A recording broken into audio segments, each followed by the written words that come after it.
Season 2, Episode 9 of the Hall of Fame show. And Evan, I was a little scared that we might not have something to talk about with the Basketball Hall of Fame, because usually it's always the weekend of the All-Star Game, and they kind of made me wait. I was refreshing hoophall.com all day.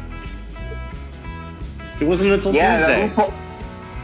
Yeah, I don't think there are any particular surprises. There's some nice people to see there, but yeah, it's they made a big announcement. They're gonna announce it on the jump, but of course that was the middle of the day for me. But yeah, it was. I like the group they came up with. Yeah, I do too. I've got no complaints about the group. I always do about the whole process thereof, and we'll get into more of that. So that's kind of our main events of the evening. We actually kind of prepared a bit, so we even know the order we're gonna actually talk about that. Look at us. Don't make people think we're competent. I think we have two wives who would attest to the fact that we're not. Yeah, probably true. I would think so. So I guess we'll start off with kind of a fluff Hall of Fame in a way, because there's no physical Hall of Fame for it. But if you're a wrestling fan, you really give a shit. The WWE Hall of Fame has announced their first member of the class of 2021, and it's Molly Holly. Do you remember Molly? I've heard of her. Oh, you've heard of her? Okay. Yeah, it's kind of interesting because they started everything for their 2020 class. They announced a few people for it, and then COVID just went into full gear. So they never had a 2020 ceremony. They're going to have a 2020 ceremony in 2021. They're going to combine it all. So for the 2020, I believe, and I'm just doing this off the top of my head, it was Jushin Thunder Liger from Japan, JBL, British Bulldog, and the Bella Twins. I think by the tone of my voice, you can tell how I felt about that one. Right. But Molly Holly's an interesting... Well, it's not really that interesting. The one thing that the WWE Hall of Fame will always do is they'll always pick a female, and I'm not dragging them for that. It's just that they have such a shitty record with women's wrestlers up until maybe 3-4 years ago. Pretty much if you're female and you wrestled for them at one point, you're going to get in. I'm talking prior to 2015, because they've had some... we're only I think only 10 years removed from maybe the last bra and panties match. Which I don't know if you know what that is, but it's pretty much you strip your opponent down to your bra and panties. Oh, okay. It didn't seem like it took that much to try and figure out. So it's kind of like that game we used to play as kids where everyone had to crawl around and you had to rip everyone's socks off. And if you ever play that, if you lost both socks, you're eliminated. No, that must be an American thing. So, anyway, I guess it's a slightly sexier and more sexist version of that. We could run with that. Yeah, she actually didn't appear in a whole lot of those. She wrestled mostly in the early 2000s. And unlike a lot of the women who they were hiring, she could actually wrestle. She learned how to wrestle. She was pretty good. Was involved in some not very tasteful storylines, not necessarily involving, because she never appeared in the bra and panties match because she wasn't a lingerie model, and I don't say those two words lightly, because they actually hired people when they saw them in lingerie catalogs. I'm not making that up. That's actually where they found some of their talent. And yeah, so what? But nevertheless, no one who ever saw her could ever say that she wasn't one of the better workers, male or female, of her day. So it's a pretty. It's if you're gonna have a woman left over, she probably should have been in there years ago based on who they've had ahead of her. So major congratulations from me to Molly Holly. Yeah, I mean, she's only 43, so that might be part of it. But I did read here that at age 14, she broke the Minnesota State powerlifting record for her age group. The previous record was 75, and she powerlifted 100, which is a significant increase. Yeah, no. So she had some interesting sort of gimmick changes along the way. Obviously, her real name is not Molly Holly. they brought her in the WWE as part of the Holly cousins. So she was the cousin of Hardcore and Crash Holly. And then they sort of played off the fact that she was a virgin at the time because she was saving herself for marriage. And Stephanie McMahon learned about that, and they ran with it. So, yeah. And then because of her powerlifting background, they also sort of made reference to her ample behind. Got it. Yeah. Not exactly something you're going to put on the highlight reel when they're doing that, sort of the clips, I would think, when they're doing sort of like the 2-minute video, and we congratulate Molly Holly for entering the WWE Hall of Fame. That might be some things they'll leave out. Having said that, it's what would be left off of hers is certainly a lot less. What's the word I'm looking for? A lot less crass than what would be the case for a lot of the other women who have gotten in.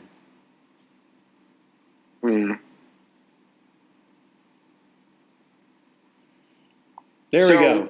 With Molly Holly in, who, in your opinion, is the biggest oversight for female wrestlers for the? To answer your question, I would say that would be a lady by the name of Victoria, or she wrestled as Victoria, her real name Lisa Marie Varon. Around the same time, actually, they wrestled against each other at WrestleMania 20. And yeah, that would be probably my biggest want in terms of any remaining female wrestler. After that, I don't know. Okay. Just wondering. Either way, I'm very happy with this choice. I have no idea how large this class is going to be, if it's going to be really any more. I'm sure they don't even know what they want to do yet. There may not even be an actual whole ceremony. It might be very similar to what The Rock Hall did, just do a 2-hour special. Which, hey, that actually worked out way better than we thought, didn't it? Yeah, it did. I still say that was a great special that they did. So I thought it was pretty good. And a pretty cool way to do it given the circumstances. Yeah. Honestly, everyone's done a decent job given the circumstances except the baseball hall. So. Oh, God. No, that's so true. And I just don't see that. We could go on and on about that. And we have, so we won't. Yeah. So speaking of things that are dying, how about things that are dead? Huh? That was a transition, my friend. Thank you. We had a few. I guess we might as well start in wrestling. Mm-hmm. Do you have anything to say about Buddy Colt? Did you know who he was? No, I did know who he was. I know that he worked in the NWA, but I never saw him wrestle. Yeah, I was just wondering. So he was back when they had the regional stuff for wrestling. He won heavyweight championships in 50 state big-time wrestling, Central States Championship Wrestling, Florida, Georgia Championship Wrestling, and Western State Sports. So he was a guy who traveled all around the place and kept winning titles. He also was the pilot of a plane which crashed near Tampa in 1975, killing one of the other members of Mid-South Wrestling, Bobby Shane. Which was one of the I guess more infamous things or more famous things about him, I guess. But he passed away from Parkinson's and dementia. Oh, which is surprising. But he was born in 1936. Mm-hmm. So man was 85 years old. So at that point, that may have nothing to do with the fact he wrestled for so long. Mm-hmm. Although I'm sure that didn't help. So. We also had, I guess, starting with, I guess we'll go with the last of the Flying Walendas passed away. By the way, I don't know if you saw that this week. No, I didn't. Carla Walenda, the last of the original Flying Walendas, the daughter of Carl. She passed away. It's unclear what year she was born, but she was the last surviving child. She passed at the age of 85. So I guess she's born in 36 as well, or 35. But they weren't really quite sure as to what year she was actually born, which was kind of weird. But she passed away I actually didn't say what she passed away of, but she passed away earlier this week. We also lost a couple of Canadian legends, I guess. I guess the lesser-known Canadian legend would be Chris Schultz, who is on the all-time team for the Toronto Argonauts, 91 Grey Cup champion, 2-time CFL All-Star, 3-time CFL East All-Star. Passed away at the age of 61. He was originally drafted by the Cowboys, but ended up in Canadian League and was one of the really good offensive linemen up there for a long time. I remember him. He passed away. I'm sorry? No, I remember him, yeah. Yeah, he passed away of a heart attack at 61, actually last Thursday, but it wasn't reported until after my death march last week, so I want to make sure I got it in this week. But more famous, I guess, was the father of some guy named Wayne Gretzky, Walter Gretzky. Walter Gretzky, yeah. Yeah.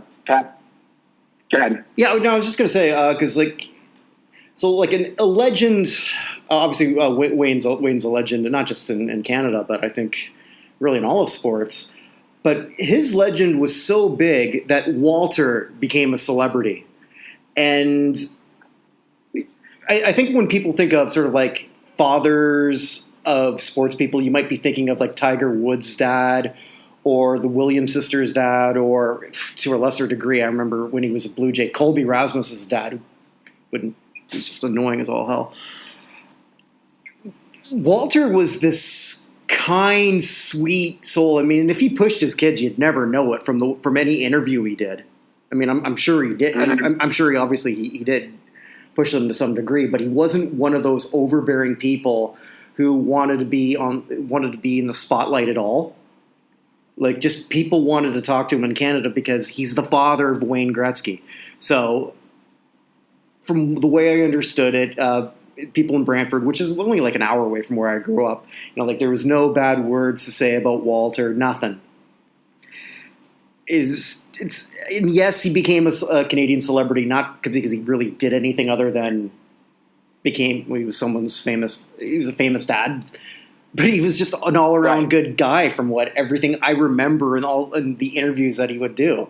Like, oh, it's Walter Gretzky on. Like, how you doing? Oh, I'm doing well. Just in the Canadian accents that I try to suppress, and sometimes I'm successful. Yeah, and I think he's probably one of the most famous sayings that Gretzky ever had. I mean, I know how much you love Gretzky's sayings and the way he talks. But one of the most favorite sayings is the one that his dad would say, "Don't go where the puck is, go to where it's going to be."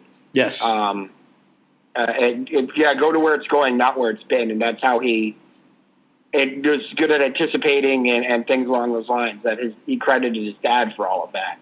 So his dad kind of became this like Mr. Miyagi type legend. Because at least for me as a kid, because you hear him talk about stuff he learned from his dad all the time, but I'd never seen his dad do anything.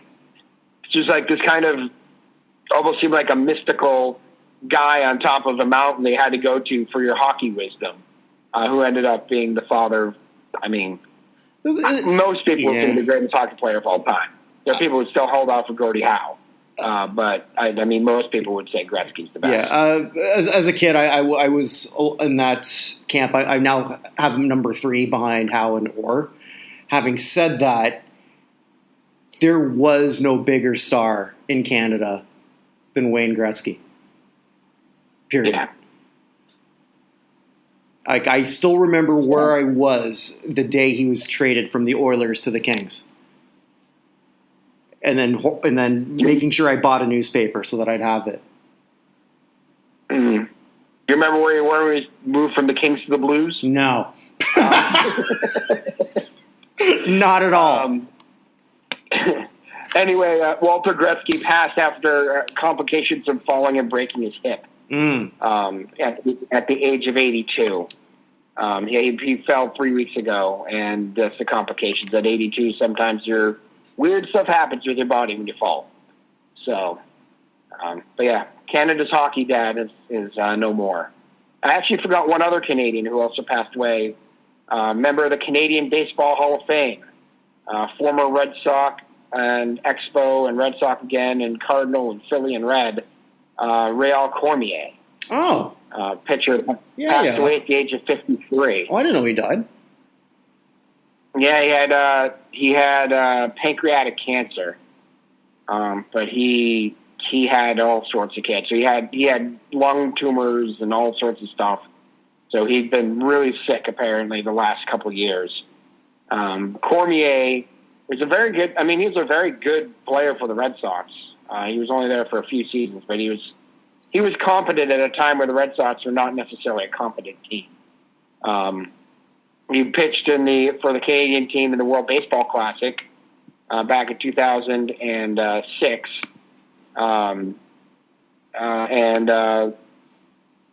also represented Canada in the 1987 Pan American Games, and for the 88 Summer Olympics in Seoul, when baseball wasn't an official sport yet, but a demonstration sport. So never understood that. A demonstration sport. What does that mean? I'm sorry? What does that mean, a demonstration sport?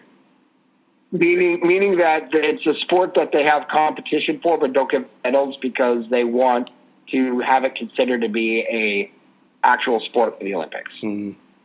So, for example, I know this because I actually know one of the people who is going to be on the team. So karate, believe it or not, has never been an official Olympic sport. It's supposed to be in Tokyo in 2020, which is now Tokyo 2021. But one of the people on the U.S. women's team is a now probably 21-year-old girl who actually, her sister is, I take karate. I've been off with the COVID, but her sister, who is like the first alternate for the team, is my coach, my karate coach at my little thing here over in my the community center right around the corner from me. But yeah, so karate's been a demonstration sport for a while, but this is the first time it was going to be an action sport. Because every time they put a sport in, they essentially kick another one out.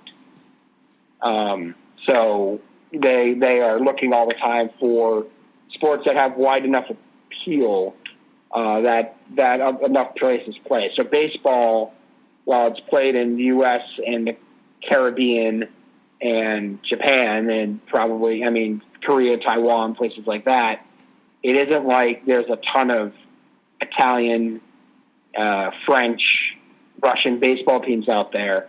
So it's hard to necessarily convince the IOC to let a sport exist that doesn't have a lot of European representation. Except for women's hockey. Well, there's got to be women's representation in women's hockey European representation. No, I know, but only 2 countries are any good. Well, true. But but the other countries that play are all European. Yeah, it's Canada and the United States, and the only other countries are Norway, Sweden, Finland, I know. Germany, France, Russia. So I guess it works that way. And since they already have a men's sport, it's not like adding a new sport. That's true. That's very true. It's like having 17 different ways you can win a gold medal in snowboarding now. They have the snowboarding roller derby, for lack of a better name, where all the 4 of them go down and they're racing and someone automatic always falls down, and whatever that version of snowboarding is, they can keep adding new events in a discipline that already exists. So adding women's hockey, male hockey is widely accepted enough that having women's hockey makes them look good, even if only 2 countries have. And it's not adding a new sport. Very true. So good. That's a very good point. I stand corrected. No, but at the same point, you did have a point. So anyway, sticking with hockey, we also lost Mark Pavelich this week. Oh, yes, that's right, yeah. U.S. Hockey Hall, I don't know if he's in the Hall of Fame, but member of the U.S. team in 1980. Yeah, actually had the assist on Urizioni's goal to beat the Russians. He had 2 assists in that game. He was 63 years old. He was in a halfway house and was found dead while there. Oh, I didn't know that. Yeah, he had some issues at the end. His sister thinks that he was suffering from CTE. And he was in a mental health hospital for treatment and was found dead in the facility. He towards the end of his life, he started getting very erratic and violent, and it wouldn't be surprising if that had something to do with that. But a sad way for him to end, but again, one of the most important players on that U.S. team, and had a decent career. He played 355 games in the NHL despite never being drafted. So that's one hell of an accomplishment. To make it to the NHL and never been drafted is one thing, but a 355 game career, like hats off to you. That's impressive. He played for the Rangers, North Stars, and ended with the San Jose Sharks. Sure, I've got one of the hockey cards somewhere. In their inaugural year in '91. Mm-hmm. So, all right, let's see. Let's fly through a couple of these. Actually, here's what I did want to talk about. Do you know who Tony Hendra was? Tony Hendra? Hendra, Hendra. This has to do more with your fictitious music hall than anything else. Oh, sorry. Yes, I do. I forget the name of the character he played, but he was in. I believe he was the manager in This Is Spinal Tap. He was the manager in This Is Spinal Tap. Correct. Another person who had a tough end of his life. He was accused of all sorts of sexual abuse allegations by his daughter back in 2005. She actually wrote a book called How to Cook Your Daughter about all this sort of stuff. But he passed away at the age of 79. All right, so let's not vote for him, because you can now vote for, in the fictitious Rock and Roll Hall of Fame, you can vote for contributors now, of which his character is one. He's not getting my vote now. Yeah, understood. Okay, we also lost from Stevie Van Zant's favorite band, not in the Rock Hall, Alan Cartwright, the bassist or one of the bassists, because they've had so many people over the years, for Procol Harum, passed away from stomach cancer. He was 75 when he 75 when he passed. So he was their third bassist of like 8. But he was probably around long enough that if Procol Harum somehow ever did get inducted, he probably would be in the hall. Did you see Stevie Ray? Because somebody asked him about this. Yeah. I'm trying to remember exactly. I'm actually trying to look this up here. What exactly he said, and so he was actually whining about how Procol Harum's not in the Rock and Roll Hall of Fame. It's like, aren't you one of the more influential people who could actually help put them on the ballot all the time? Yeah, and he got them on the ballot that one time. I love Whiter Shade of Pale. It's an incredible song, but it's hard for me to justify their induction over 150 to 200 other bands. Off the top of my head. I don't know about that many. I'm sort of a big fan of Conquistador. Okay, but where do they fall on your list? I have to look it up. I know they're top 100. Oh, they are top 100? Yeah. That's higher than I would want, but there are a lot of bands I think deserve it more than Procol Harum. Oh, he's actually yapping here 2 hours ago. The Rock Hall is not a popularity contest. I'm not suggesting whether Grand Funk should be in or not, but record sales are not a factor. At least that was the thinking when the hall was conceived. Now he's just doing a Q&A here on everything. Entirely possible. Why is someone not asking him, like, how come you just sort of like throw out your record collection and say, let's create these things? And by the way, he's not a real gangster. Sorry, I just wanted. And he no longer plays one on TV. Yes, he no longer plays one on TV. And Van Zant is not Italian. The van should sort of tip you off on that. Yeah. I'm done. Anyway, sticking with, I guess, fiction on stuff. Well, I guess it wasn't fiction, but someone who I thought I should bring up. Documentary filmmaker Leon Gass passed away. He was the director of the really awesome and actually Oscar-winning 1996 documentary When We Were Kings about the thriller in Manila. Yeah. Between Ali and why can't I think? Ali and Fraser, right? No, sorry, it's the Rumble in the Jungle between Ali and Foreman. Sorry, I had the wrong one. I saw that a long time ago, probably in my early 20s. But it's a really, really great documentary. It won the Academy Award, and he passed away a few days before his 85th birthday. He actually, a few days after his 85th birthday. But yeah, so he passed away at the age of 84 earlier this week. Also had from the world of music, we had, I guess Cleveland had a really bad week. Kind of local legend in Cleveland, Michael Stanley passed away at the age of 72.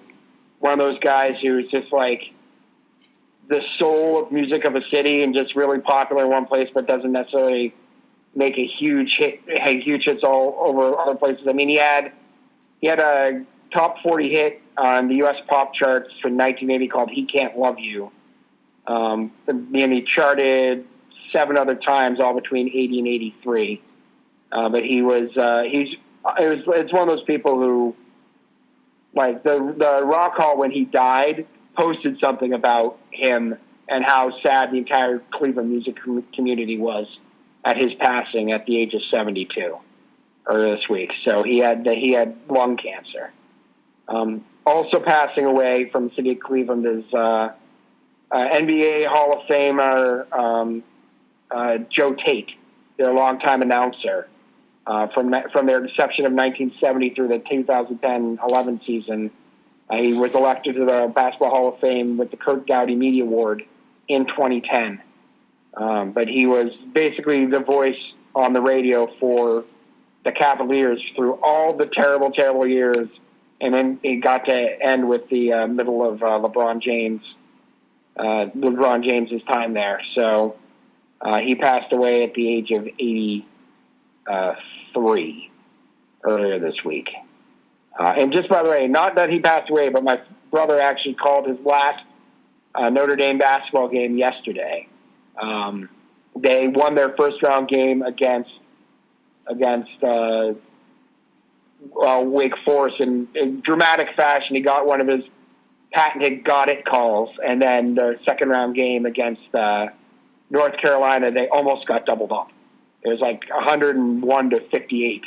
It was close to being doubled up, but he is officially now retired and moving on to other things. So, congrats to my brother. I know it's a weird thing for the countdown, but we were talking about announcing. So, and then I guess 2 more, and then we'll go. I just want to bring up Josie Stoffel, who passed away. He was the greatest ever athlete from the country of Luxembourg. He competed in 5 straight Olympic Games as the only competitor for them, and won the Luxembourg men's gymnastics title 16 consecutive years, which I suppose is a thing we should be proud of, but it can't be that much competition. But there aren't that many people who actually competed in 5 straight Olympic Games, so I thought that was worthy of at least mentioning. And lastly, do you know probably the most important person from in our lives who passed away this week in terms of changing our lives? Lou Ottens passed away at the age of 96. Oh, yeah. Yes. My friend sent me about that. He invented the cassette tape. He invented the cassette tape and was also involved in the development of the CD. So he did more for the mass consumption of music than pretty much anyone since Marconi. Lou Ottens passed away at the age of 94, although I did see the joke that he was dead on the table. They stuck a pen in him, and he was living for a little while longer. Sorry, bad joke. But no, he passed away age 94. But seriously, someone who I had no idea who he was. You know that people have to invent all these things. You have no idea who they are until they pass away. So Godspeed to the man who was responsible for allowing so many people to enjoy the music out there. He made a lot of people a lot of money. And the Beige Mistress was quiet? At least with athletes, we did lose a Hungarian art historian named Gabriela Kernatz and a jazz pianist named Janos Gonda, neither of whom I have much to say about. So unless she was in that area, she was fairly quiet this week. Okay. So, like, no letters from her, so she's not taking responsibility. She's not taking responsibility, so... I do want to say one other thing before we get into something serious. The Masked Singer started last night. I don't know if you heard anything about that. I did. Oh yeah. Spoiler alert for anyone who hasn't seen it. But again, it's The Masked Singer, so it's not really that serious. But there was a woman online who I was looking stuff up to try and figure out stuff beforehand. There's a woman online, I can't find her tweet again, who said, "Just one of these times, I want it to be like something that's way too on the nose. Like they have a frog costume and Kermit the Frog is in there. And then Kermit the Frog was in the snail costume. And she came back, she goes, "Oh my God, guys, I was completely kidding." I just thought that was really impressive. Like an hour before the episode, she just jokes that she wishes Kermit the Frog was there. And then Kermit the Frog was there. Okay, so I don't watch this show. So like, when they did that, did they have this guy sing like it? Because I don't know who does the voice of Kermit now. Obviously, it's not Jim Henson anymore since he's been dead forever. It's not the guy who's done Kermit for a while either. They switched over. The guy who did Kermit got fired 3 years ago. Oh. He'd been there for a long time. He got let go or whatever about 3 years ago, and so they have a new person there. So I heard the voice. And I was like, that sounds like someone trying to be someone else's voice is what it was. So I was like, that sounds like someone throwing his voice because I'm not used to this version of Kermit again. Okay.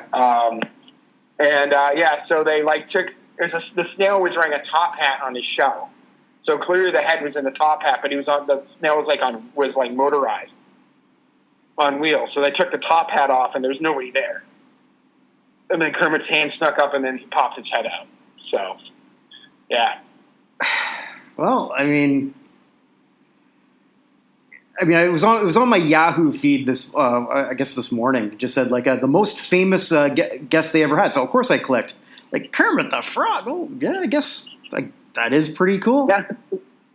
Yeah. There's definitely no one that's on the show who's more famous than Kermit. Hopefully this doesn't get canceled in 38 years for something inappropriate that Ken Jeong might have said. Yeah, you never know. I don't know. I will say it did save Danny Trejo, who is clearly a raccoon. I don't care what else anyone says, but it was clearly Danny Trejo was a raccoon, and they're guessing incredibly stupid people. That was the thing too with Kermit. Someone guessed it was Ted Cruz for Kermit. There's a joke there. I just don't know what it is. I'm not sure either, but yeah. So but there was. Danny Trejo was really, really bad, but it was kind of funny how bad he was. It wasn't bad like Mickey Rourke was last season, but he was having fun, but not good. But I'm just presuming they didn't want. I think it's Steve Whitmire. I think it's Steve Whitmire who plays Kermit now. They didn't want him in that snail costume for too many episodes because he was better than Danny Trejo. But anyway.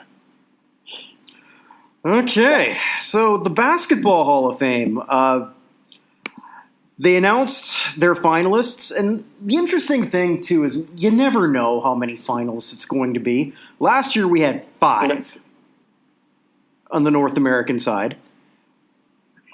Yeah. Here we have 10 now.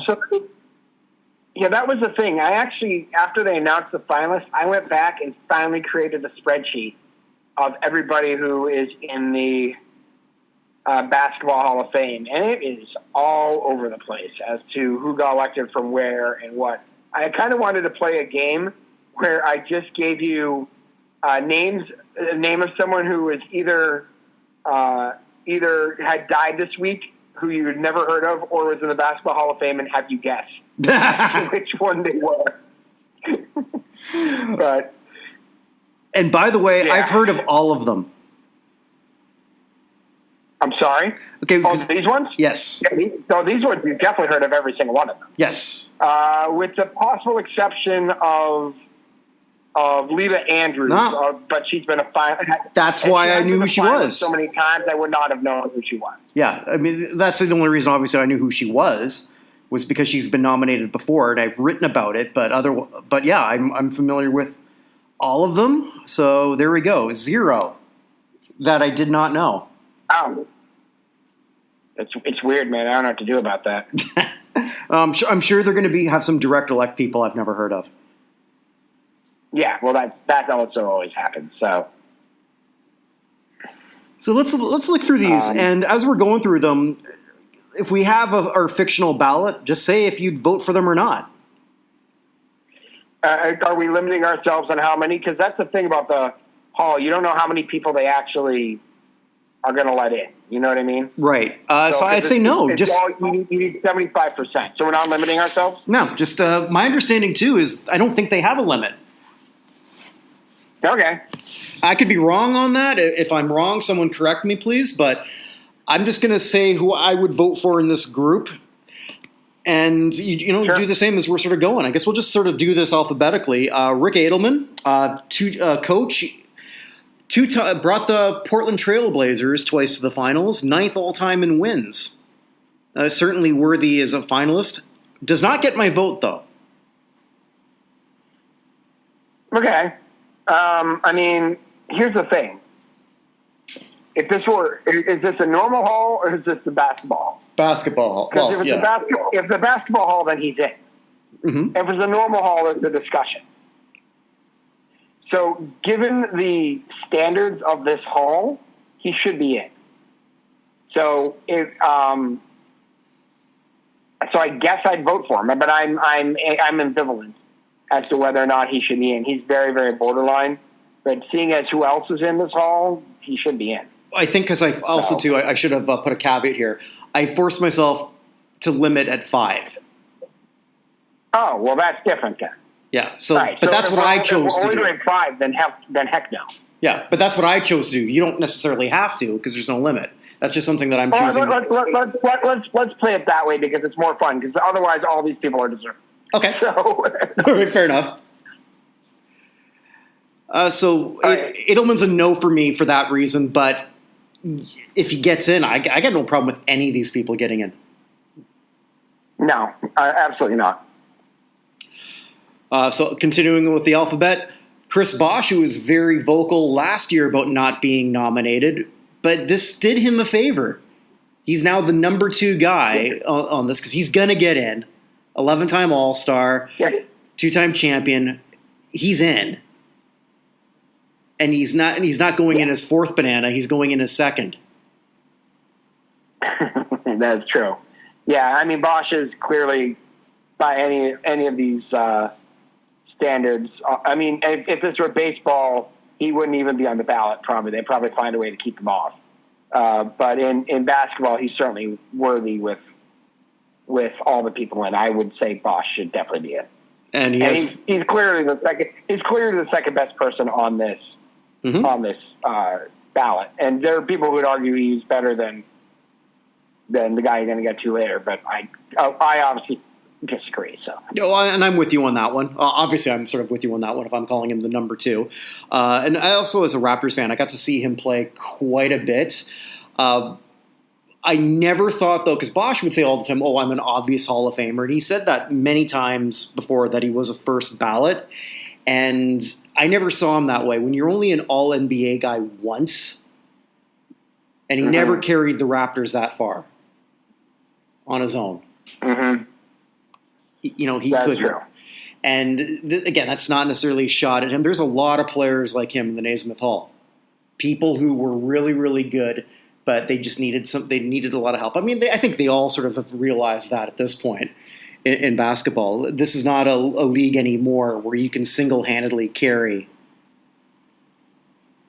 a team, and we've seen it happen. Right. But those days are done. For me, we both agree on Bosch. Michael Showtime Cooper. I like him. Yeah. I don't like him that much if I have him as a top 5 guy. I mean, he was Defensive Player of the Year in '87. Mm-hmm. He has 5 first-team All-NBA defensive teams in '82, '84, '85, '87, and '88. He also has the Kennedy Award for Outstanding Services Community, which is essentially the Walter Payton Award for basketball. So we're limiting to 5. That's why I'm actually going back through him looking then. So who do I not vote for out of these people? So it's 1, 2, 3, 4. Well, if I'm limiting myself to 5, then the answer is no. Mm-hmm. On this one. So if we're right, he's someone who I have no trouble with him getting in. But if I'm limiting myself to 5, looking at this, he's probably 7th. Oh yeah, okay. On my list. And you're including are you categorizing this as just the men or the women? I'm looking at just North American candidates. Okay. All right. Okay. Yeah, the women's committee candidates are different. Okay. I'm just looking at just the ones that from North America. Gotcha. Okay. So we're both pretty much the same on that. Tim Hardaway, who we talked about a couple weeks ago.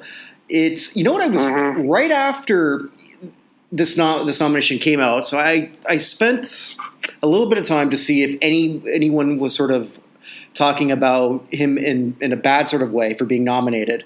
Like the Naismith Hall of Fame has nominated known homophobe Tim Hardaway. I couldn't find one. Interesting.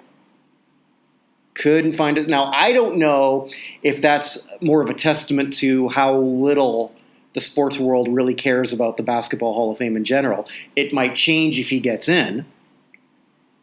Mm-hmm. But that is something that I thought I'd look at, because that is something that I brought up a couple of weeks ago. Someone who I openly wonder, has he been punished, and have they felt that he's been punished enough? Yeah, if we're limiting ourselves to 5, though, I mean, he was All-NBA first team once. Mm-hmm. He's 18th in NBA history with 7,000 points. He was WAC Player of the Year, which does matter in this whole thing. He won an Olympic gold medal. Mm-hmm. He won the Jack McMahon Award for most inspirational player. If I'm limiting myself to 5, he's my 4th. He's my first guy out. 4th player. Yeah, I think he's my 4th player, which makes him my first guy out. Yeah.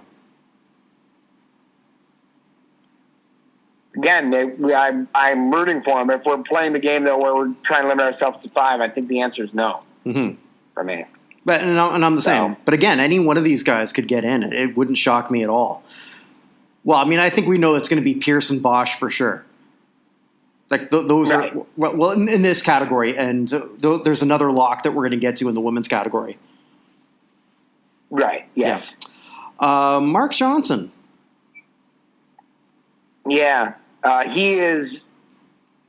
I think going to have the toughest climb. I agree. To get in, he's been nominated before. First time I went back, the first time I was nominated was 2019, and then last year everyone they nominated got in. So this is really his second time in the ballot, even though he's been retired since. When did he retire? Even like 1988, something like that, somewhere around there. He is a member of the Collegiate Basketball Hall of Fame, and again, this is Basketball Hall of Fame, not even the Professional Basketball Hall of Fame. Mm-hmm. So college stuff does matter, but I think that it's a little bit. I think that we need to clear a little bit out before we get to Mark Johnson. I agree. So that's a no for both of us. So the guy we have as our number one, Paul Pierce. Yep. One of my 3 favorite athletes in Boston of my watching time. I love Paul Pierce. So him, Taco Fall, and... Yeah. No, my 3 favorite athletes, not counting... Brady is a whole separate issue. So my favorite Celtic of my lifetime to watch was Pierce. My favorite Bruin of my lifetime, and I watched some really good Bruins. I love Neely and I love Bork, but God, I love Patrice Bergeron. Mm-hmm. My favorite Red Sox, of course, is Poppy, because that dude was just like, where everyone else is just being a complete jerk about everything with the Red Sox these days. So we'll get to that in a second. He just continues to be his awesome self. And then, of course, you got everybody for football. I mean, Teddy Bruschi is still way up there. Troy Brown is way up there, and Brady's his own category. So, but anyway, I love Paul Pierce. Is there any scenario you can see where Pierce is where Pierce isn't the headliner and Bosch takes that spot? I mean, there are. That's the first part of the question I missed. Because I think we both agree that, and I think almost everyone's gonna agree that Pierce and Bosch are going in, and they're the top 2 names. Do they headline? We expect that they would headline with Pierce. Is it possible they would headline with Bosch? I think the answer to that is no, because Pierce needed Garnett and Allen to win the championship. But when they did win the championship, he was the MVP of the finals. And he was 10-time All-Star. He's second in points for the most storied franchise. I'll say finally one of the 2, but I still think the most storied franchise in basketball. Like, he's second in points. He's ahead of everybody but John Havlicek on the Celtics. And if the Celtics had kept him instead of trading him to the Nets, he would have been number 1, because he's only like less than 2,000 points behind. So if he played a couple more seasons or even a season and a half for the Celtics, he would have broken that record. I just think that if Pierce played for, not meaning to offend any team, but if Pierce had his career for the Sacramento Kings, it might be different. But it's like, if you play for the Lakers or the Celtics and you're one of the top people anywhere on their list, you're automatically higher up the list. No offense to Bosch, but the Raptors and Heat, where he clearly seemed to be third banana. And the Raptors, which until 2 seasons ago really didn't necessarily matter as a franchise. I hate saying that, but they're a franchise where nobody wanted to stay long term. And even the guy who brought them their championship was only there for that season. Mm-hmm. I think that's a big difference. Not fair enough. So I can't imagine a scenario except for maybe in Miami or Toronto where Pierce isn't the national headliner. So okay, fair enough. Although this one could be a headliner, Bill Russell. Yeah. So this is interesting because he only coached for like, how many games is that? 600 games. But he was the first ever African-American coach of any team in the 4 major sports. And he did it while being a player on that team. Mm-hmm. And nobody on that, and he had such respect that nobody on that team thought that was a problem. Which is saying something in as racist a place as Boston was in the end of the 1960s and into the early 1970s. Mm-hmm. So it's amazing that I know he was inducted as a player way back in 1975. And it's amazing that it's taken him this long to be nominated as a coach just for what he means to the sport in general. But he is here.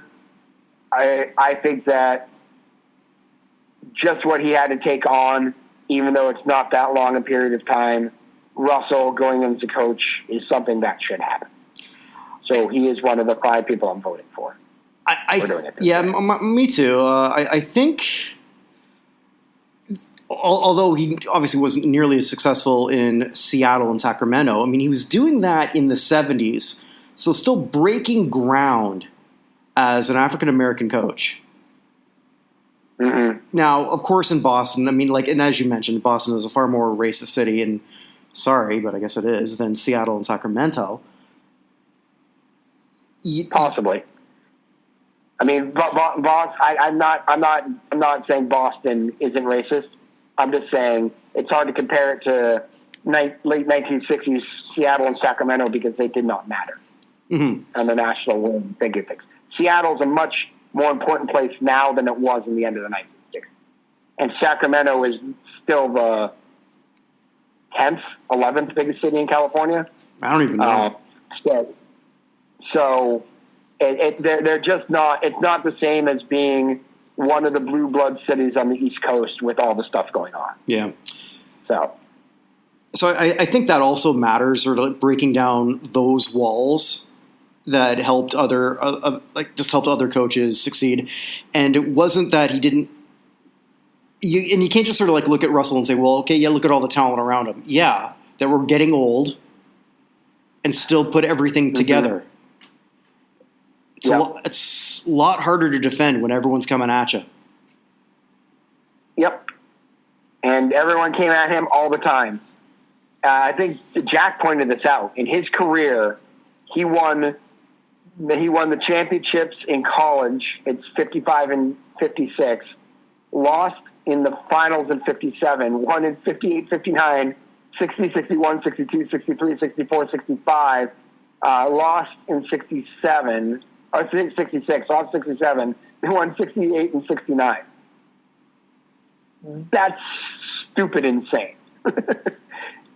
In 15 years, he won 13 championships. If Bill Russell is not an inaugural member of what we've put together, that we're going to talk about in great depth next week, I might blow the whole thing up.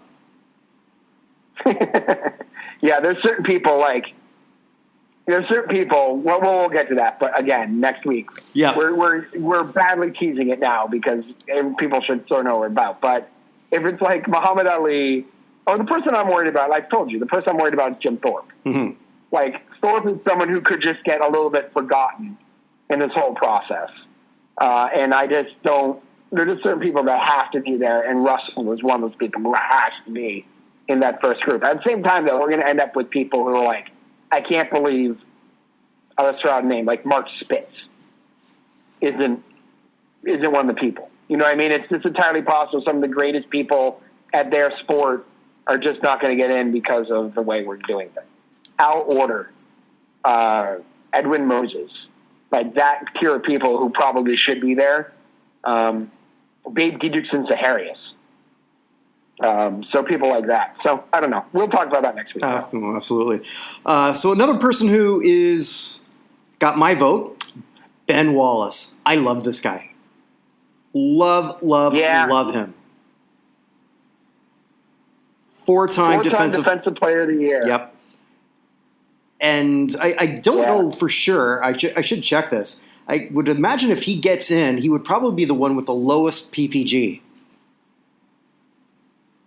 Probably. It would have to be. I don't know for sure, but it's got to be. Yeah. So here's what it comes down to. We're doing 5. I have 3 people. I have the 3 W people all mixed up together.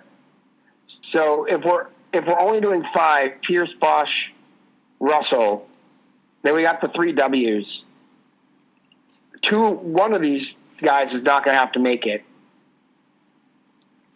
And I feel like, oh my God. I don't think Wallace is getting in. I'm just saying he's my vote. Yeah, I think Wallace is actually not Hardaway, but Wallace is my last cut. Because I think the other 2. Well, let's just do the other 2, and then we'll come back to it. Sure. All right. So Chris Webber, who is my final vote. I've been big on Webber, as you know, for a long, long time. I feel that he's been unjustly or unfairly punished for the booster situation at Michigan, which is now that ban has been lifted. So he's now allowed Yeah. to participate at Michigan. So technically, if that's why you're keeping him out, well, that all exists again. Yeah. So you have no reason to. So going back to Jack, his whole argument when we were talking in the Pro Football Hall of Fame as to why Megatron should be in over Torrey Holt or Reggie Wayne, and why he doesn't even really think Reggie Wayne was a Hall of Famer, just because at no point there's ever like, oh my God, that's Reggie Wayne, right? Like, Chris Webber was a freaking force in the league. An absolute problem matchup-wise to players. And as great as Ben Wallace was, no one really had to guard Ben Wallace. Well, they needed to block him out better on the offensive glass. But nobody's really guarding Ben Wallace because they had to. You had to guard Webber. And maybe this is being biased towards offense over defense, which is entirely possible. But Webber was a problem, and I think that makes a difference for me as to whether or not he should get in over Wallace. Yeah, and I've got Webber over Wallace. Wallace is, again, I'm much bigger. Webber's my third guy. I could actually argue him over Bosch, frankly. Interesting. But I don't actually see... I see myself in the minority in that one, obviously. But I'm also counting what an icon he was at Michigan. Yeah, 100%. Yeah, Webber changed a culture. And was a big part of it. Yeah. Jalen thinks it's mostly him. But it was Webber. Yeah. And we have to look at that whole body, right? So that's how I feel. I mean, I do think you're underselling Dugan Fife on that Michigan team, but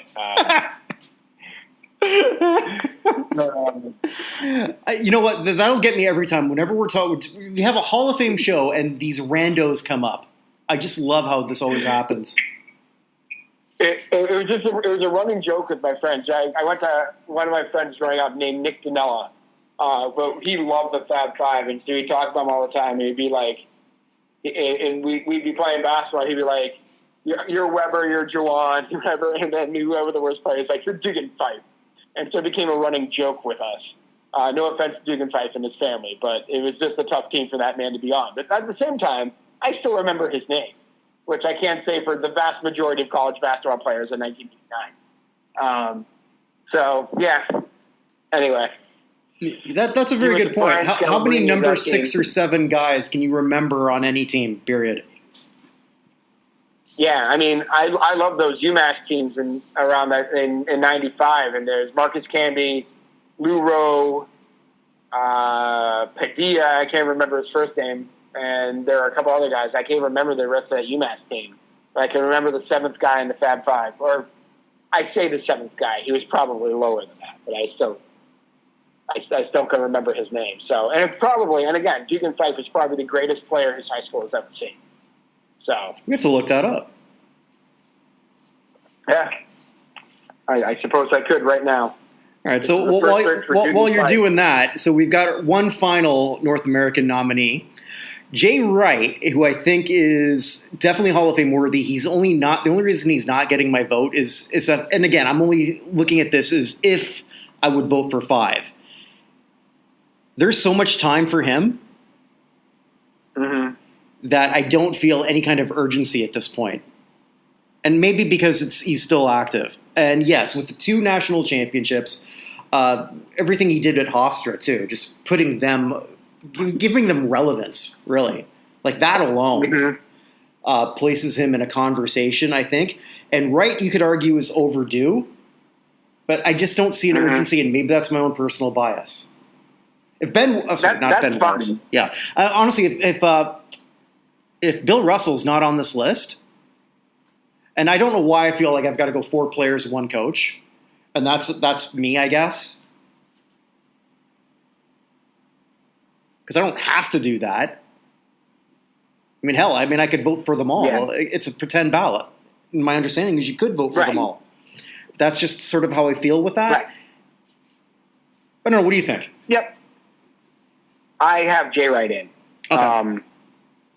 Two-time National Coach of the Year, 6-time Big East Coach of the Year, first guy to lead his team to 4 consecutive 30-win seasons in the history of in the NCAA.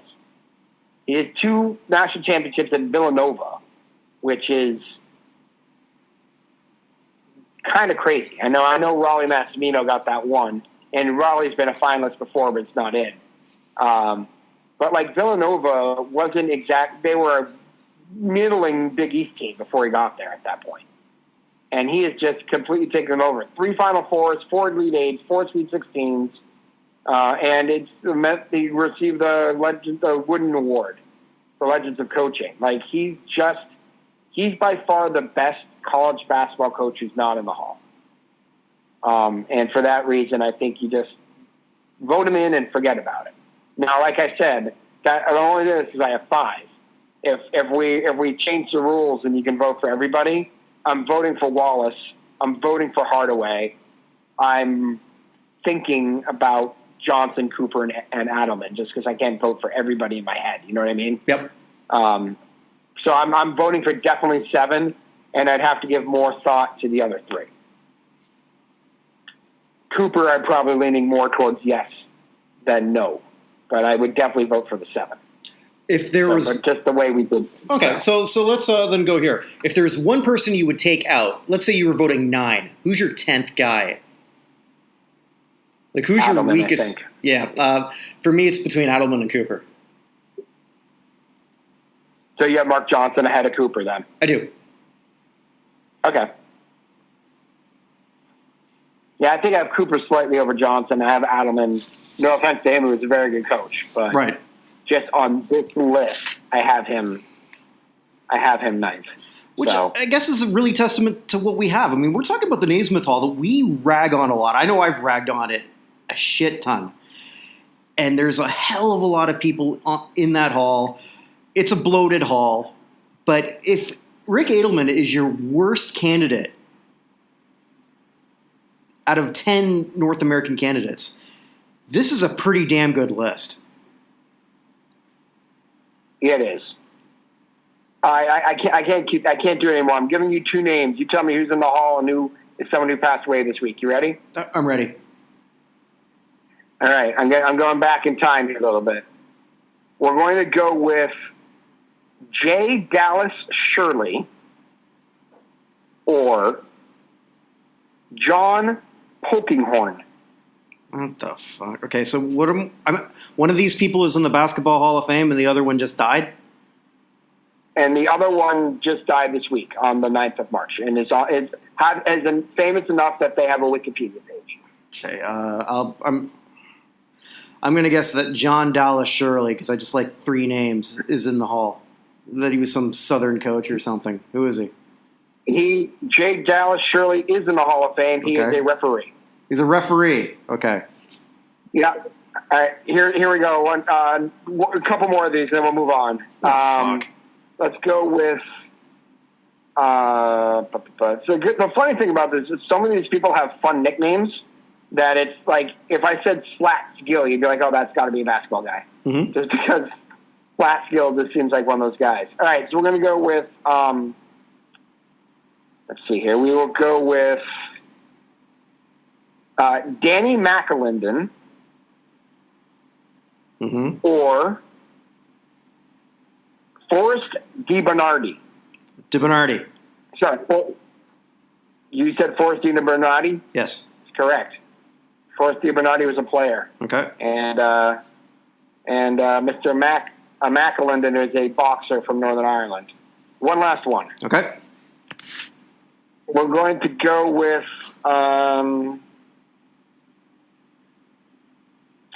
I need a good name here. We will go with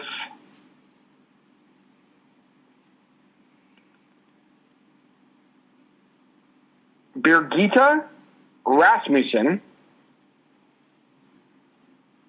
or Ulyana Semyonova. Semyonova.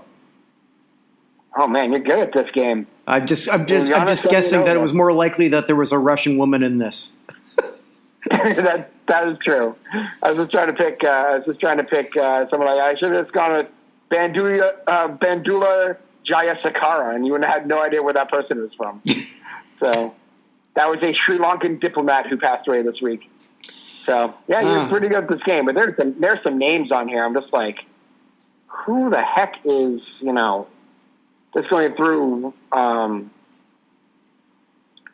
don't know, like Maurice Podolov. And okay, him I know. Paul Endicott.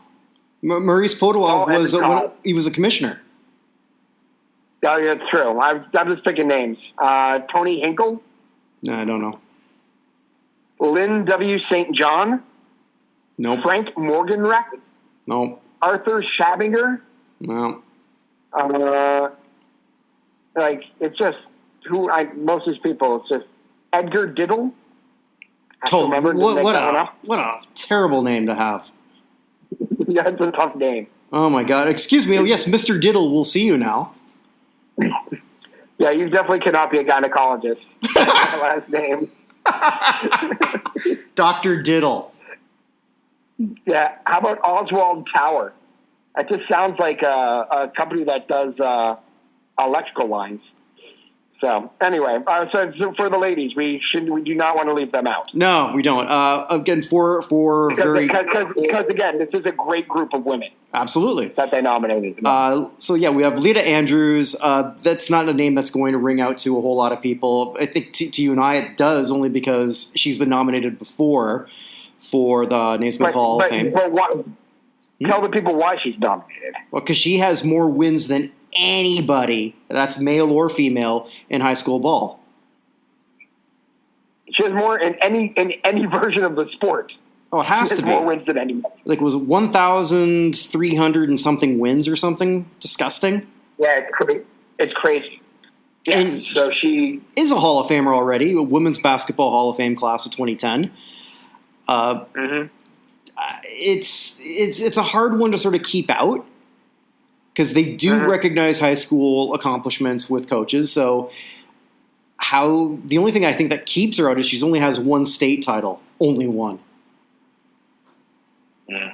But that state's Texas. We're not talking about Rhode Island or anything like that, right? So, right, yeah, it's a very impressive thing. So I would imagine at some point in time, Miss Andrews is going to get in. How can she not?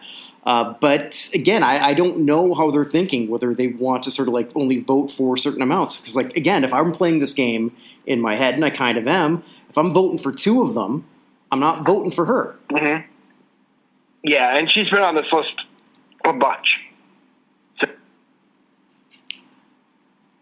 Because then look at these two players. Oh, are you there? Crap. Sorry, she's been on this list at least 3 other times in 15, 16, and 19. So she's been there for a while. But yeah, the women, the players are like, oh my God! I mean, we'll look at the weaker, and I hate even using that word, but the weaker of the two player candidates. Yolanda Griffith, 7-time WNBA All-Star, 2-time gold medalist for the United States, champion in the WNBA with Sacramento, all defensive player of the year, and a former WNBA MVP. What more do you want? Oh, I have something more. Division II player of the year. Boom. She's a lesser candidate, and I hate that term, but it's true, than Lauren Jackson, one of the top female players. Actually, I can argue probably the best non-American female player ever.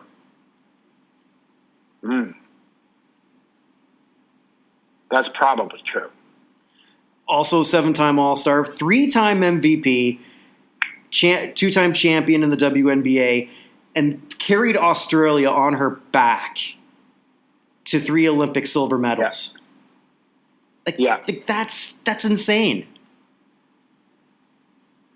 Yeah, she's member of the All-Decade team. She's been one of the 20 best players of their 20-year thing back in 2016. I'm presuming they'll probably come out with 25 25-year team this year would be my guess, quarter-century team, and she's going to be on that too.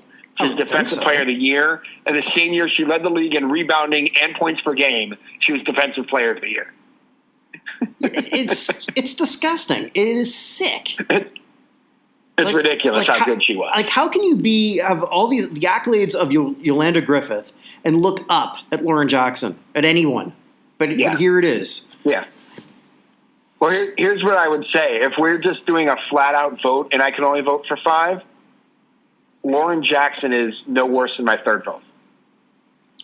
I'd have to agree with that. How do you not? Yeah, I mean, as much as, I think she even has to go over Russell, even as much as I love Russell and what he did and everything else. Like, I'm putting Russell's candidacy 4th, or Bosch moving him down to 4th is they're still getting in the hall, but she's that good. And there are going to be people decrying, but it's women's basketball. I don't think that matters. Well, not for this. Not for what we're talking about. And you've heard me rag on women's basketball all the time, but I'm more ragging on certain aspects of it when. How do I put this? When in the WNBA, when they're saying how they should be paid similarly to the NBA. No. And I'm not going to go into that all today. That's maybe for another show, or listen back to some old shows. We're talking about the Naismith Basketball Hall of Fame and what it represents. Lauren Jackson wasn't there to compete against men. She was there to compete against women, and she did it better than almost anyone else. Boom. That's it. Yep, 100%. And our 4th candidate? Marianne Stanley. I honestly, this is one, I mean, I heard of her, but I either forgot or never knew that Old Dominion was a champion in 1985. I don't remember that. Yeah, so I do know that because my school used to be in their conference. So Old Dominion basketball was a big freaking deal. And when we American beat Old Dominion in the tournament, in the CAA, the Colonial Athletic Association tournament one year, and there wasn't an auto bid for winning the tournament, and they still put Old Dominion in over AU. AU was like ranked in the top 25, won their conference tournament, and did not make the NCAA tournament for women's basketball. And they're like, yeah, and I just remember them talking about it on Selection Show on ESPN, because there's a picture of the girls team being disappointed, and that guy in the background of the picture in the newspaper is me. I was sitting right behind the team while we were watching, and they're always like, yeah, with the pedigree like Old Dominion, Americans going to have to like keep going for longer. I'm just like, oh, this sucks. But yeah, I mean, Old Dominion, it was a absolute powerhouse in the beginnings of women's college basketball matter. So, because the NCAA, I'm trying to think, when did the NCAA start a women's tournament? 81, if I'm guessing. I mean, there was always tournaments, right? But like the women's version of the Final Four. Yeah, I'll find out. And the reason I'm sort of thinking that, because I'm just remembering when I was sort of like writing up something about Pat Summitt, whose career was like as Tennessee coach began in the 70s, and I'm just like writing up the list of accolades. You're right. It is 81-82 season. Look at that. Booyah! From downtown. Impressive. Thank you. It's cool. It's the other side of the film. And of course, that only lasts for like a few minutes, and then you got to flip it over again. But I don't know. So yeah, I mean, like this is such an impressive list. This might be one of the most impressive list of finalists I've seen in a long, long time. So kudos on them. I rag on you all the time, Springfield, but I'm very impressed. Yeah, and I mean, I don't think all of them are getting in. Like we had last year. I think last year was just kind of we're just going to vote these folks in and then not worry about it, just move on. particularly with everything going on with COVID. And again, not that any of those people were not deserving, because they all were. But yeah, this is a very, very strong class, or a very strong list of candidates. And whoever's not elected will almost definitely be back next year. I would say so. Do you have someone who you're personally rooting for? I mean, I obviously, knowing how much I know about him, Russell getting in, but outside of Russell, I think my answer is, for people I'm not sure are going to get in. Yeah, the answer is probably Weber. Yeah, same. Okay, yeah. So it would be nice for Hardaway, but Weber, I think I would take Weber over Hardaway every single day. Yeah, no, myself also. Weber, I think, is really well. I've been on that one for a long time, so I'm not going to beat that dead horse. Here's what we want to beat up now. Evan's presenting his third weekly Anti-Sportsman of the Week. And I already know who it is. I feel like it's fourth or fifth at this point. But anyway, continue. Well, you rip on a lot of people. We just have sort of made it official now. That is true. We didn't have a title for the first couple, so I guess it was to be third. But the Anti-Sportsman of the Week, as I said, as much as I love Big Papi, his former 2004 teammates have been letting me down. And one of whom, of course, is Johnny Damon, the unfrozen caveman outfielder who got pulled over for DUI. And, of course, you understand, it's like the Ray Rice video. You can sort of understand what things are, but as soon as you see it on video, it's way worse than you mentally pictured. Oh, yes. Johnny Damon, 2 hours after he was arrested, blew a .3. 2 hours after he was arrested, he blew a .3. That should be on the back of his baseball card. Like, Wade Boggs is like, man, that's impressive. Sorry. But he got pulled over for swerving all over the place. His wife got out of the car. He tries to get out of the car, turns off the engine, and then they basically resist arrest and kind of assault a police officer here. And, of course, because they are the skin tone that they are, there's no shots fired, no taser, no anything like that. He does get his ass arrested, but it's not too bad. But he then goes on to say that the only reason they were doing this was that he was a Trump supporter. I didn't know that he was until this happened. But then I did know he was. Because if you've ever... So, my wife likes watching the new version of The Soup. And women on there. The what? It's actually pretty funny. You know The Soup? Is that the show that used to have Greg Kinnear host it years ago? Yes. Okay, then okay. It had Joel McHale for a while, and now it has, I can't think of her name right now. She's Portuguese. But they talk a lot about the show Below Decks, where Johnny Damon is a frequent,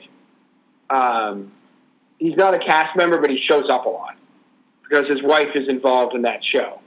As what? So she's part of the cast, I guess, of that show. I don't know. I only know it from The Soup. Okay. So Johnny shows up and is pretty outspoken about his stuff. So I knew about that. But just like,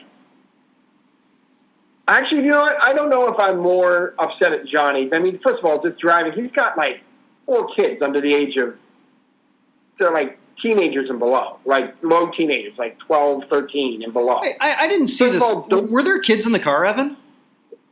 No, it's just the 2 of them. Okay. But like, you're a freaking adult, dude. We live in a world of Uber and Lyft and all of those things as well. First of all, don't go out and get yourself trashed in this circumstance as a 47-year-old man. At some point, you got to outgrow that. And secondly, if you're not going to outgrow that, just call yourself an Uber. Like, the dude has enough money, I think, to cover it. So I'm a 48-year-old guy who hasn't outgrown it. Get a limo service. Yeah. Like, just don't do that. Or here's another thought. Maybe you both don't get trashed. If you decide you're not going to, you don't want to be on a Lyft thing or any of that Uber stuff because, hey, I'm Johnny Damon, or hey, I'm whatever her name is. I don't want to be on any kind of TV or something. Okay, just one of you be responsible. Yeah. It's not that hard. It's not that hard. I do have to say, I was thinking the other a-hole of the week may be the lawyer, who was like, this is an inappropriate way to pull somebody over. Like, they didn't have enough suspicion. The dude almost hits a guardrail. And then just blows a .3 2 hours later. Maybe that shouldn't be your argument. I think he also used the word, this is a way that you can teach cops how not to de-escalate. Like, really? Yeah. Is this what we're going with? Yeah. Did you see anything that happened last summer? So, yeah. And that's regardless of whether you're a Trump guy or not, because you can make cases on both sides of that aisle. Oh my God. Like, holy shit. Johnny Damon, you were an asshole this week. So you get, or not this week, it was a while ago. He got arrested a while. But you are definitely the non-sportsman of the week. And believe me, who you support politically had nothing to do with the fact you blew a .3 2 hours later. No, it's actually, I'm amazed at a .30 that he was coherent enough to sort of figure or determine that, well, this is all because of his political views. I understand that there's a lot of right-wing people who feel a little disenfranchised, and maybe in some cases they are. When you're driving completely obliterated, that's maybe not one of those times. I don't know. Probably not one of those times. So, anyway. So there's my non-sportsman of the week. It just, when I saw that video, it's just like, oh. To borrow a line from Bill Simmons when he talks to John O'Connell. Oh, Johnny. Next week, don't tell me ahead of time who it's going to be. I want to see if I can guess. Okay, no problem. It was pretty clear this week. There's some weeks it's pretty clear. But yeah, this week, as soon as I saw it, I'm like, yeah, that has to be it. So, well, there's Johnny Damon. There's always going to be a few, and I will not be doing another cameo. That bit is dead. Fair enough. Yeah, like the shirt, updating the shirt. Johnny Damon looks like Jesus, throws like Mary, acts like Judas, drinks like I don't know, drinks like. Well, if you look like Jesus, you can make your own wine all the time. I guess that's true. I would think. He drinks like W.C. Fields. Oh, Jesus. Like we don't have enough throwbacks. Because we really need to get that over 120 demographic. Hey, man, anytime you can get Dugan Fife and W.C. Fields into the same podcast, you are doing your job. It's a first. It's got to be a first. Well, next week, we've got our big celebratory, masturbatory congratulations to ourselves. We don't know if there's going to be Hall of Fame news in the world, in other halls, but it is in ours. Want to tell everyone about it? What do you mean ours? Ours. Ours. Well, we created one. And it's incorporated and all. Absolutely. You can even follow it on Twitter, just on today, at the USA HOF. HOF. We know that's Hall of Fame. USA, United States of America. Why, it's the United States Athletic Hall of Fame. We've talked about it, and we built it. And if you build it, they will come. Unless they're dead, then we're going to induct them anyway. Well, at least maybe they'll vote. Well, that's true. That is true. And it is the first ever Hall of Fame truly run by the people, for the people. For the people, by the people. We'll talk a lot more about it, but check it out because it's already up. Not in Hall of Fame /USA. Yeah, and expect the press release in the next week or so. Mm-hmm. And vote early, vote often, only vote once per day. Yes. Vote for who you want. The list of people is there are 130 candidates, and the list is insane. The list is like the people who aren't on the list is insane. Yeah, and what Evan and I are really, I think what we'll talk about next week is really our whole process. When we set out that we were going to make this super transparent, so this isn't just Evan and I sending messages back and forth. I mean, it started off that way as to who we thought should be in it. We got a pretty good expert group, and we'll be telling you all about that, who helped participate and how we want to see it grow. We are super excited. If I sound really corny and cheesy, it's because that's how I feel. I'm stoked about this. Just call you smart food because you're cheesy and corny at the same time. Damn. Sorry. I like it. Yeah.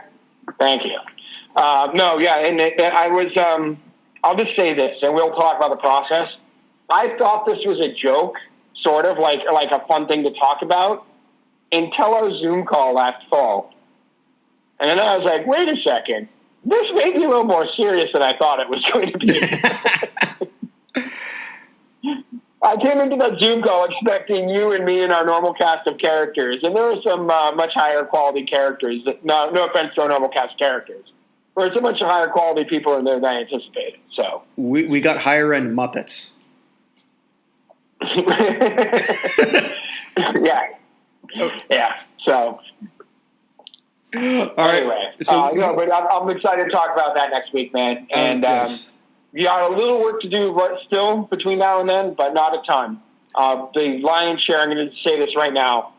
I've been a participant. I've helped with some of the background work, but the lion's share of getting everything up online and everything goes to Ted, who helps with us. And, of course, the person who created everything is the chairman himself on the line with me. So the two of those guys did the vast lion's share of the work on this. I just I helped edit a few things and got a lawyer.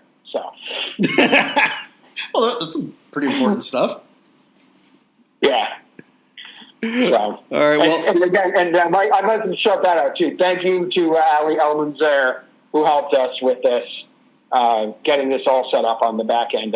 Ali, who I went to law school with back in Boston, and is now an attorney down in South Carolina, did a great job for us.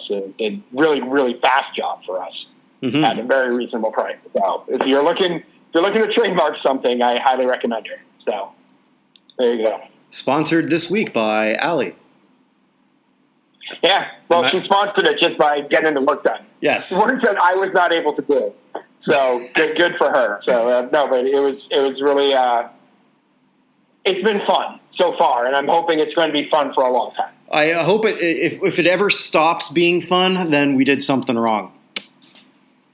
Exactly right. Yeah, and I do have to say, I was talking to somebody about this the other day, that it was going to be coming out, and they're like, "Oh, so are you guys doing the picking?"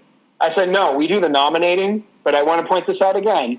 The picking is all done. Who gets in is all by votes from the public. It has nothing to do with us. And at the end, correct me if I'm wrong, we're going to publish how everybody did. Yes. Correct? Completely transparent. Yeah. So, be openly transparent as possible on this whole thing. The nominating, I actually don't have my original list I gave you for who I nominated because I accidentally deleted it. I hope you still have it. So I do have the finalists or the numbers for how people got nominated on the list. But we ended up with 130. Yeah, 130. Plus 100 coaches and 100 contributors, right? Yeah, 100 coaches, 100 contributors, and it's just going to advance. Well, you know what? We're sort of talking more about what we're going to do next week. So, yeah. Let's stop before we go, because we could go on for like another hour about this, and we should save that for when we actually have something that we can officially talk about. Absolutely, absolutely. With that, everyone, stay safe, and we'll see you next week. Take care, guys. Guys. Guys. Guys. Guys. Guys. Guys.